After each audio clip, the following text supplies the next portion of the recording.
Welcome to Burlap Teachers. Enjoy the video. You start now, unlock the phone and open settings. You do not need backups yet. Tap lock screen because that central menu controls PIN, pattern, password, and biometric choices. Next, choose screen lock type to see available methods. Samsung hides options based on your current security and device admin policies. Once you tap a type, the system will prompt for your current credential. Enter it so you can change methods securely and avoid losing encrypted data. Now choose the actual lock type and configure options. If you pick PIN or password, create a strong, memorable code and confirm it. The phone will insist on a backup.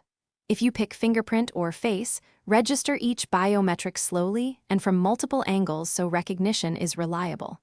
Make sure to enable backup screen lock and set the secure lock timer to control when the lock activates. Once done, test locking and unlocking immediately to verify the new method. Finish by confirming every setting. Lock the phone, wake it, and use each enabled method so you see notifications and behavior.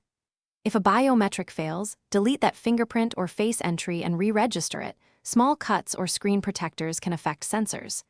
If you cannot change the type because settings are grayed out, check device admin apps, corporate profiles, or find My Mobile restrictions.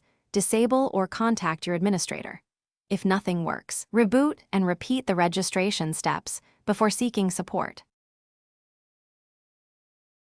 Thanks for watching. Consider subscribing if this video helped you.